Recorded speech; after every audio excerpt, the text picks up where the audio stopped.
আসসালামু আলাইকুম। Hello everyone, কি অবস্থা? কেমন আছেন সবাই? আশা করছি সকলে ভালো আছেন। আলহামদুলিল্লাহ, আল্লাহ তাআলার অশেষ মেহেরবানিতে আমিও খুব ভালো আছি। আমি আজ যাচ্ছি ফরিদপুরের উদ্দেশ্যে, যাচ্ছি একটা স্বপ্ন পূরণের উদ্দেশ্যে। চলুন বন্ধুরা, সেই স্বপ্নটাকে বিস্তারিত খুলে বলি আপনাদের সাথে। আপনি যদি একটা ছেলে হয়ে থাকেন তাহলে অবশ্যই আপনার অনেক স্বপ্ন থাকবে। তার মধ্যে অন্যতম একটা স্বপ্ন, সেটা হচ্ছে সব ছেলেই চায় তার একটা নিজের বাইক হবে। হ্যাঁ, আমি আজ যাচ্ছি বাইক কেনার উদ্দেশ্যে। অবশ্যই বাইকটা আমার জন্য নয়, যেহেতু আমার একটা বাইক আছে। অবশ্যই যাচ্ছি আমি আমার মামার জন্য একটা বাইক কিনতে। যাচ্ছি হচ্ছে ফরিদপুর রাজবাড়ী রাস্তার মোড়ে ইয়ামাহা কোম্পানির শোরুমে। আজ ওয়েদারটা খুব সুন্দর লাগতেছে। বিশেষ করে আকাশটা অসাধারণ লাগছে। আপনারা ভিউগুলো উপভোগ করুন। চলুন যাওয়া যাক।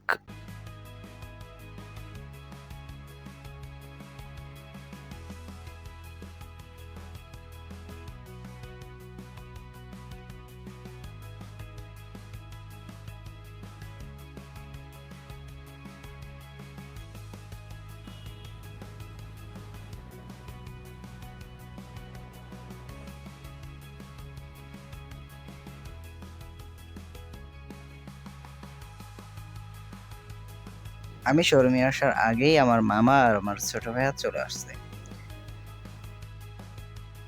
যেহেতু আমাদের বাইকটা আগে থেকেই পছন্দ করা ছিল, এই কারণে বাইক খুঁজতে বেশি দেরি হয়নি। এই হচ্ছে সেই কাঙ্ক্ষিত বাইক, ইয়ামাহা কোম্পানির এফজেড ভার্সন 2। কার কার বাইকটা পছন্দ অবশ্যই কমেন্টে জানাবেন। বাইকটা দেখতে পুরোই অসাধারণ লাগতেছিল। বিশেষ করে আমার কাছে তো এর স্টিকারগুলো অনেক সুন্দর লাগতেছিল। বাইকের ইঞ্জিনটাও অনেক সুন্দর ছিল। মানে এক কথায় অসাধারণ ছিল। তবে কিছু কিছু সমস্যাও ছিল। তা অবশ্যই আপনাদেরকে জানাবো। আপনারা ভিডিওগুলো দেখতে থাকুন। ফরিদপুর পৌঁছানোর পরে আমি ফোন দেই আমার ফুফাতো ভাইকে। ফুফাতো ভাই আরেক বড় ভাইকে নিয়ে আসে। সে হচ্ছে ফরিদপুর ছাত্রদলের সভাপতি।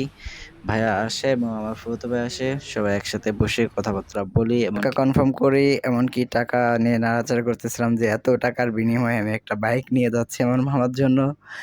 পুরা টাকা, এত টাকা যে এক জায়গায় গুছানো কতটা টাফ ব্যাপার, সেটা যে টাকা গুছায় অবশ্যই সেই জানে। অবশ্যই নতুন গাড়ি যেহেতু সার্ভিস করা লাগবে। তা না হলে তো আর গাড়ি চালানো যাবে না। অবশ্যই ভিতরে ভাইয়ারা নিয়ে গেল সার্ভিস করার জন্য। চলুন কি সার্ভিস করলো দেখা যাক। আমি যাচ্ছি এখন সার্ভিস সেন্টারে। এখানেই গাড়ি সার্ভিসিং করানো হয় আর গাড়ি সার্ভিসিং করানোর কাজ শুরু হয়ে গিয়েছে।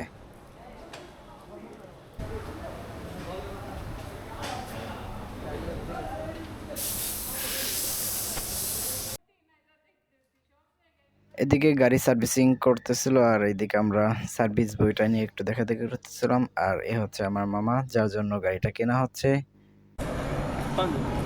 অবশেষে গাড়ি কেনা হয়ে গেল। এখন বাড়ির উদ্দেশ্যে রওনা করবো। আর আজকে যেহেতু রাত হয়ে গেছে, কথা আর বাড়াবো না। কালকে সকালে ভিডিও করা হবে অবশ্যই গাড়ির। এটা হচ্ছে বাইক।